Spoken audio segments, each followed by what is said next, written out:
அமர்த்தி போடுங்க மக்களே, சூடாக்க வச்சேன். அடி எதுவும் பிடிச்சிட போது ஆஃப் பண்ணி போடுங்க. ராணியக்கா, கீதா பாத்திமா வாங்கம்மா. ஏக்கா ராணியக்கா எப்படிக்கா இருக்கிய? பார்த்தே 4 நாள் ஆகுது, இந்த பக்கமே வர முடியலக்கா. பாத்திமா நான் நல்லா இருக்கேன் பாத்திமா, நீங்க 2 பேரும் எப்படி இருக்கீங்க? பிள்ளையை தூக்கிட்டு வந்திருக்கலாம்ல பாத்திமா, உன் பிள்ளையை தான் பார்க்கணும், நீ கண்ணுக்குள்ளே நிற்க. அங்கன்னா எடுத்துக்கிட்டு அவளை சோறு விட்டுட்டு பார்த்துட்டு அலையும் பற்றி. ஆனால் இங்கே வந்தலேருந்து பார்க்கவே இல்லட்டி. அந்த பக்கம் வர்றதுக்கும் எனக்கு இஷ்டம் கிடையாது. அதனால் அந்த பக்கம் வரவும் இல்லை, உன் பிள்ளையை பார்க்கணும் இல்லை, உன் பிள்ளையை தான் எனக்கு கண்ணுக்குள்ளேயே நிற்க. வரப்போ தூக்கிட்டு வரலாம்லட்டி. ஏக்கா உறங்கிட்டு இருந்தாக்கா அதான் விட்டுட்டு வந்தேன், இல்லைன்னா என்ன எப்படி விடுவா தனியா? அவளை தூக்கிட்டு தான் வர மாதிரி இருக்கும். உறங்கிட்டு இருந்தாக்கா அடுத்த வாட்டி வரும்போது மறக்காமல் கொண்டு வரட்டி. தூக்கிட்டு வரேங்கா. கீதா சொல்லுமா. ஏக்கா எங்கே மிஷின்லாம் காணும், இப்போ என்ன தைக்கிறது கிடையாதா? அது எப்படி கீதா தைக்கிறது விடுவேன்? வெளியில் போட்டிருந்தேன்னா ஒரே தூசியாக அண்டுதமா, ரோட்டில் வண்டியெல்லாம் போகாத பற்றி அந்த தூசியெல்லாம் பறந்து பறந்து ஒரு மாதிரி ஆயுதெல்லாம் புது துணி தானே கொண்டு வந்து தாராவ, அதனால எடுத்து உள்ளே போட்டு வச்சுருக்கேன் கீதா. சரிக்கா, நான் வந்து ஆஃபீஸ் போட்டு போகிறக்கு ஒரு 4-5 சுடிதார் எடுத்தேங்க்கா, அதை உங்கள்கிட்ட தைக்க கொடுக்கலான்னு வந்தேன். சரி கீதா, தைச்சு தாரேன். ஏக்கா என்ன தோட்டத்துக்கு வேலையை போயிட்டு வந்துருக்கியே? ஆமாம் பத்திமா, காலையில் தான் லட்சுமி அக்கா சின்ன பொண்ணு கூட சேர்ந்து போயிட்டு வந்தேன். இப்போ வந்து வீட்டில் கொஞ்சம் கறியெல்லாம் இருந்துச்சா, சூடு பண்ணி போட்டு வீட்டையும் தூத்து போட்டு கொஞ்சம் காப்பி வச்சு குடிச்சிட்டு இருக்கேம்மா. காப்பியை குடிச்சிட்டு தைக்கலான்னு. உங்கள் 2 பேரும் காப்பி எடுக்க கொஞ்சம் குடிங்க கீதா. இருக்கட்டும்க்கா, மணி 7 ஆயிட்டு, நாங்கள் 5:30 மணிக்கெலாம் காப்பி போட்டு குடிச்சாச்சு. என்ன செய்யறது கீதா, நம்ம ஒத்தையில் தானே எல்லாம் பார்க்கறது கிடக்கு. இந்த பிள்ளைகள் படிக்கணும் உட்காந்துக்கிறாளுவ. நான் வேறு என்ன செய்ய சொல்லுத? படிக்கட்டும்க்கா படிக்கட்டும், பொம்பளைகளுக்கெல்லாம் படிப்பு தான் வேணும்.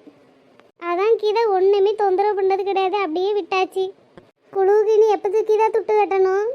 1ஆம் தேதி தானக்கா. இன்னைக்கு இன்னொரு 19-18 தேதி இருக்குமா? 1ஆம் தேதி தான், இன்னொரு 12 நாள் இருக்குக்கா. ஒரு 2-3 நாளைக்கு முன்னாடி யாவப்படுத்தி என்னக்கா?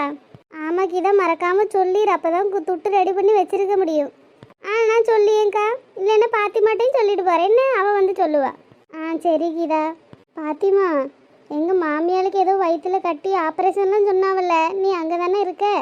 எதுவும் பார்த்தியா? எப்படி இருக்கு? நல்லா இருக்கா? எதுவும் உடம்பு முடியாமல் இது படுத்த படுக்கையில் இருக்கோ? எங்கக்கா அப்படி தான் சொல்லிட்டு அலையாளுவ அம்மையும் அவளும், ஆனால் பார்த்தா நல்லா தான் இருக்காவ. அப்படிலாம் ஒன்றுமே தெரிய மாட்டேங்கி. ஆப்ரேஷன் பண்ணால் பிழைக்க மாட்டாவ, அப்படி இப்படிங்காவ. அந்த பொம்பளை நல்லா தான் இருக்கி. இப்போ நாங்கள் வரும்போது கூட சீனி வாங்க வெளியில் போயிட்டு வந்துச்சுக்கா, நான் பார்த்துட்டு தான் வரேன். நான் பக்கத்து வீட்டில் தானே இருக்கேன், அங்கே பேசுறது கும்பலம் போடுறது எல்லாம் நல்லா தான் கேட்கு, நல்லா தான் இருக்கா. ஆனால் ஊருக்குள்ளே இப்படி சொல்லிட்டு அலையா, என்னத்துக்கு இப்படி சொல்லுது அளவுன்னு தெரிய மாட்டேங்கி. என்னன்னு தெரியலம்மா, மனசு வேறு அதுலேயே ஒரு உறுத்தலாகவே இருக்குது. நான் வெளியில் வந்ததுக்கப்புறம் இப்படி உடம்பு சரியில்லைன்னு சொன்னாப்ல, சண்டை போட்டு வேற பிரிஞ்சு வந்திருக்கம்மா, ஒரு மாதிரி இருந்துச்சு. என்னென்னா 1000 இருந்தாலும் நமக்கு இப்படி உடம்பு சரியில்லைன்னு கேட்கும்போது ஒரு மாதிரி இருக்குது பற்றியா? நல்லா இருந்துட்டாங்க கூட நமக்கு ஒன்றும் தெரியாது. அதான் எப்படி இருக்குது என்ன ஏதுன்னு யார்கிட்ட கேட்டாலும் தெரியலன்னு தான் பாத்திமா சொல்லியாவ. என்ன நடக்குன்னு தெரிய மாட்டேங்கி. ஏக்கா அந்த கடவுளுக்கு தாங்க்கா வெளிச்சம் என்ன நடக்குன்னு. ஒரு உண்மையும் தெரிய மாட்டேங்கி. உண்மை சொல்லுதாளவுல பொய்ய சொல்லுதாலும் ஒன்றும் நம்ப முடிய மாட்டேங்கி. நீங்கள் எதுக்கு அவியலை பற்றிலாம் யோசிக்கிய? உங்களை பற்றி யோசிக்கிறதுக்கு யாராவது இருக்காவல? நீங்கள் எதுக்கு அவியலை பற்றி தேவையில்லாமல் யோசிச்சு வருத்தப்பட்டுட்டு இருக்கிய? நீங்கள் உங்கள் பிள்ளைகளே உங்களை பற்றி பாருங்கள். அவிய தான் உங்களை வீட்டை விட்டு விரட்டிட்டாவல்ல, நீங்கள் என்னத்துக்கு அவியலை பற்றி கவலைப்பட்டுட்டு இருக்கிய? என்ன செய்யது பாத்திமா, நமக்கு மனசு அவ்வளோதான் இருக்குது, கல்லாக இருக்க தெரிய மாட்டேங்குது பற்றியா? என்ன செய்யறதுக்கா, ஒவ்வொருத்தரும் அப்படி நடக்கிறது பார்த்தா நம்மளும் திருப்பி அப்படி தானே நடக்க தோணுது. நம்மள்கிட்ட பாசமாக இருந்தால் நம்மளும் திருப்பி அந்த மாதிரி இருக்கலாம். நம்மள்கிட்ட இப்படி வேஷம் கட்டுமோ நம்ம எதுக்குக்கா அப்படி இருக்கணும்? உங்களெல்லாம் கொஞ்சம் கொஞ்சம் படாவா படுத்தி அனுப்புன அந்த பொம்பளை நினச்சி நீங்கள் ஏங்கா கவலைப்படுவீங்க? அவளையெல்லாம் மனசில் கூட நினைக்கக்கூடாது, பாவம் பிடிக்கும். நாங்களாம் பக்கத்தில் இருக்கோம் தான் பேர், எட்டி கூட பார்க்கறது கிடையாதுக்கா, பேசியதே கிடையாது, சுத்தமாக விட்டாச்சு, தூர விட்டாச்சு. ஆமாக்கா, என்கிட்டையும் கூட ஆத்தாலும் அவளும் கேட்டாளுவ, எப்பயும் இங்கே தானே வந்து கிடப்ப, இப்போ என்ன இந்த பக்கம் எட்டி கூட பார்க்கறது கிடையாதுன்னு. நான் எனக்கு வேலை இருக்குது அப்படி இருக்குது இப்படி இருக்குன்னு என்னத்தினையாவது சொல்லிட்டு விட்டுறதுக்கா. என்ன செய்யறது கீதா, அவிய செய்யறது அவிய அனுபவிச்சுட்டு போட்டோம், நம்ம அப்படி எதுக்கு இருக்கணும்? கல்லாக இருக்க தெரிய மாட்டேங்குது கீதா. ஏக்கா ருக்கம்மா நல்லா இருக்காவளா? பார்க்கவே முடிய மாட்டேங்கக்கா, வீட்டை விட்டு வெளியே வந்தால் தானே எல்லாரையும் பார்க்க முடியாது. 4-5 நாளாக ஒரே வேலை பற்றியில, வீட்டை விட்டு வெளியே வரவும் முடியல, யாரையும் பார்க்கவும் முடியல. ருக்கம்மா என்ன செய்தாவ? நல்லா தான் பத்தியமா இருக்காவ, கொஞ்சம் முன்னாடி தான் போயிட்டு வந்தேன். இந்த பிள்ளைகளுக்கு புட்டை வச்சு தந்திருப்பாவ போல, சாப்பிட்டுட்டு 2 பாத்திரத்தை கழுவி வச்சிருந்துச்சு, கொண்டு கொடுத்துட்டு கொஞ்ச நேரம் பேசிட்டு வந்தீங்கன்னு பாத்தியமா, நல்லா தான் இருக்காவ. சரிக்கா. ஏக்கா நான் சுடிதாரே எடுத்தது கிடையாதுக்கா, இன்னைக்கு தான் முத 5 சுடிதார் எடுத்திருக்கேன். அளவுலாம் எதுவும் கிடையாது, நீங்கள் அளவெடுத்து தச்சுக்கிறீங்களாக்கா? அப்படியே கீதா அளவெடுக்கணுமோ? அப்படின்னா அளவெடுத்து தைப்பங்கீதா, ஒரு பிரச்சனையும் கிடையாது. உனக்கு மாடல் கழுத்தெல்லாம் எப்படி வேணும்னு சொல்லியா அந்த மாதிரி நான் எழுதி வச்சுக்கிடுவேன். ஆஃபீஸ்க்குலாம் ரொம்ப மாடலெல்லாம் போட முடியாதுக்கா. நீங்கள் சும்மா இந்த ரவுண்டு கழுத்து வச்சு தச்சுட்டா போதும். அஞ்சு அஞ்சு சுடிதாருக்குமே ஒரே மாதிரி தச்சிடுங்க. அளவு மட்டும் எடுத்துக்கிடுங்கக்கா. என்ன இருக்கீதான், நான் போய் டேப் எடுத்துகிட்டு வரேன். சரிக்கா. மாப்பிள்ள வாங்க. என்ன தரையில இருந்துட்டிய? சேர் எதுவும் போட்டு இருக்கலாம்ல, ஏன் தரையில இருந்தீய? சுசீலா, மாப்பிள்ளைக்கு ஒரு சேர் எடுத்து போடு, இல்லைன்னா பாய் எடுத்து போடு. மாமா இருக்கட்டும், பரவாயில்ல, அதனால பிரச்சனை ஒன்றும் இல்லை. நம்ம வீடு தானே, கால் ஒரு மாதிரி விருத்த மாதிரி இருந்துச்சு, அதை நீட்டி உட்காந்துருந்தேன். வாங்க மாமா, உட்காருங்க. ஒரு பாய்னாலும் போட்டு உட்காந்துருக்கலாம்ல மாப்பிள்ள. இருக்கட்டும் மாமா, அதனால என்ன இருக்கு? மாமா எப்படி வேலையில எப்படி மாமா போயிட்டு இருக்கு? மாப்பிள்ள பரவாயில்ல மாப்பிள்ள, போகிற அளவுக்கு பரவாயில்ல.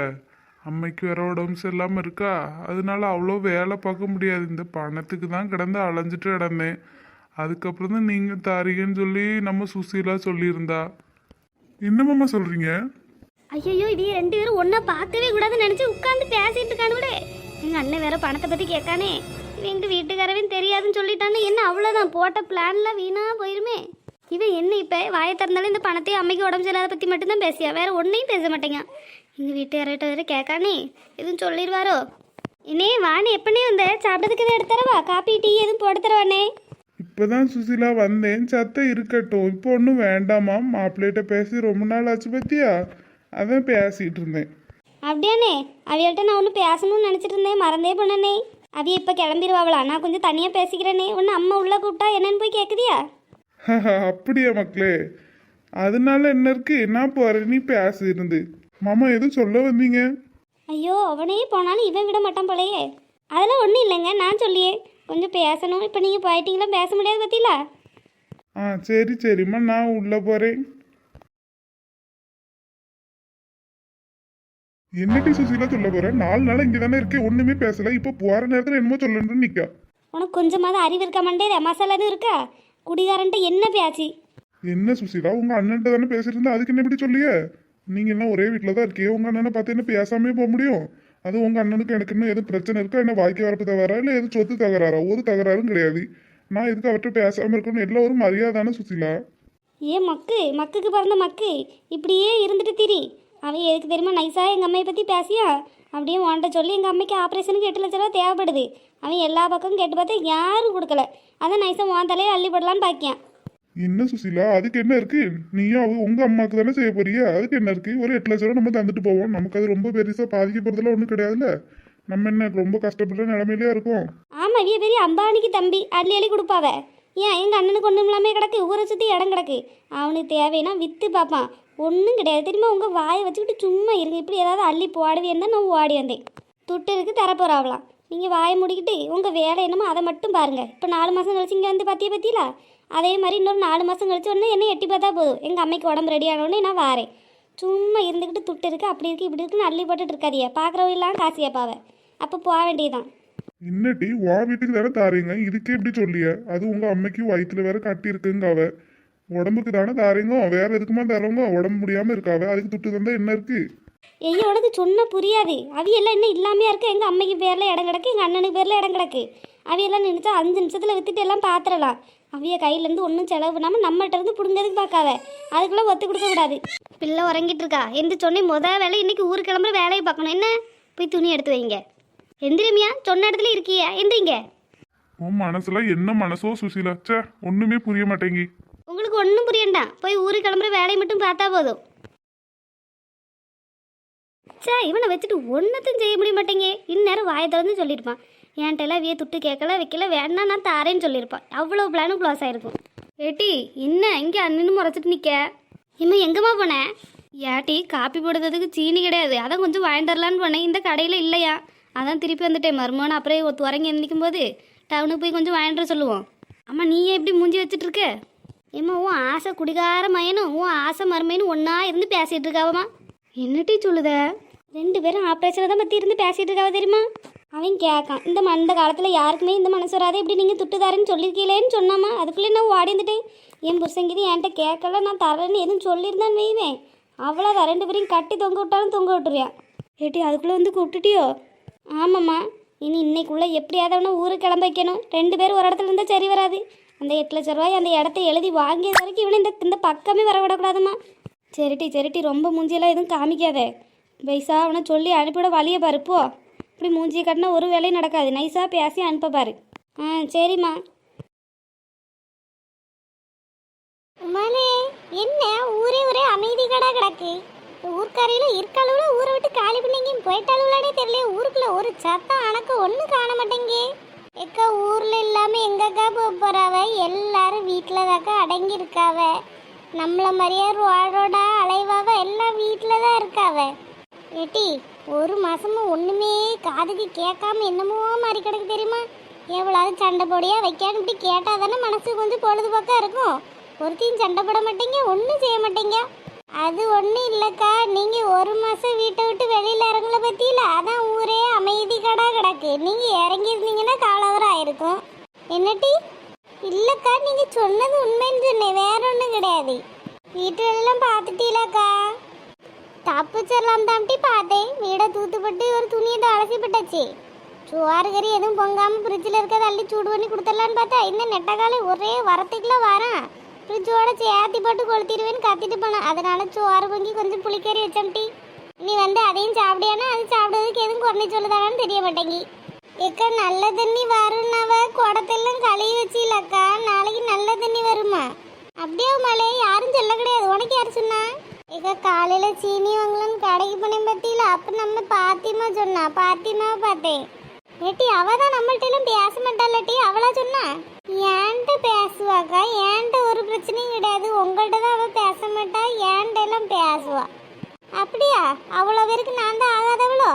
இருந்துட்டு போகிறாளவ. இவளுக்கு பேசுறதுனால எனக்கு என்ன ஒரு 2 கோடி கிடைக்கவா போகுது? பேசினா என்ன பேசலன்னா எனக்கு என்ன, நான் பாட்டு இருப்பேன். ஏக்கா அதை விடுங்க, வாங்க வீட்டில் இருக்கிற வேலையை போய் பார்ப்போம். குடத்தை எதுவும் கழுவுன்னா கழுவி வைக்கலாம். வாங்க. ரோட்டில் நின்று என்ன பேச்சு? நம்ம 2 பேரும் சேர்த்து வச்சு பார்த்தாலே இந்த சின்ன பொண்ணு அலறுவாக்கா, பயமா இருக்கு. அன்னைக்கு ஆட்டுக்குள்ள கொண்டு அப்படி செஞ்சதுலேருந்து எனக்கு ஒரு மாதிரி இருக்கு. வெளியே நிற்கவே உங்க கூட சேர்ந்து நிற்கவே பயமா இருக்கு. எதுக்கு மணி இப்படி கிடந்து பயந்துட்டு கிடக்க? ஏக்கா வாங்கக்கா, வீட்டுக்கு போய் பேசுவோம். சரி வா வா. ஹாய் நண்பர்களே, எல்லாரும் எப்படி இருக்கீங்க? நல்லா இருப்பீங்கன்னு நினைக்கிறேன். நம்ம சேனலில் தொடர்ந்து காலையில் 9 மணிக்கு வீடியோ தவறாமல் வந்துட்டு இருந்தது. இப்போ கொஞ்ச நாளாக என்னால் சரியாக வீடியோ போட முடிய மாட்டேங்கி. நான் பிரசவத்துக்காக அம்மா வீட்டில் இருந்தேன் இவ்வளோ நாளாக. இப்போ குழந்தைக்கு 5 மாதம் ஆனதுனால ஹஸ்பண்ட் வீட்டுக்கு வந்துட்டோம். ஹஸ்பண்ட் வீடு இங்கே கேரளாவில் இருக்குது. வந்த உடனே கொஞ்சம் கிளைமேட் மாறினோடனே உடம்பு சரியில்லாமல் ஆயிடுச்சு. அப்புறம் குழந்தைக்கு சின்ன சின்ன ஃபங்க்ஷன்லாம் வச்சுருந்தோம். காது ஊற்று, சோறு ஊட்டுறது, அந்த மாதிரி ஃபங்க்ஷன்லாம் இருந்தது. அதனால தான் என்னால் சரியாக வீடியோ போட முடியல. எல்லாரும் கேட்டுட்டு இருக்கீங்க ஏன்க்கா வீடியோ போட மாட்டேங்கிறீங்கன்னு. இப்போ முடிஞ்ச அளவுக்கு இப்போ எல்லா ஃபங்க்ஷனும் முடிஞ்சிருச்சு. நீ முடிஞ்ச அளவுக்கு நான் டெய்லி வீடியோ போட ட்ரை பண்ணுறேன். ஒரு நாள் கூட லீவ் எடுக்காமல். மறக்காமல் என்னை சப்போர்ட் பண்ணுங்கள். காலையில் 9 மணி அப்படி இல்லைன்னா ஈவினிங் 6 மணிக்குள்ளே வீடியோ கண்டிப்பாக வந்துடும். வீடியோ எப்படி இருக்குன்னு மறக்காமல் கமெண்ட் பண்ணி சொல்லுங்கள். ஏதாவது கதைகள் மாற்றம் வரணுன்னாலும் கண்டிப்பாக சொல்லுங்கள். நீங்கள் சொல்கிறது தான் என்னோடய கதையே. உங்கள் சப்போர்ட்டுக்கு எல்லாத்துக்குமே ரொம்ப ரொம்ப ரொம்ப நன்றி.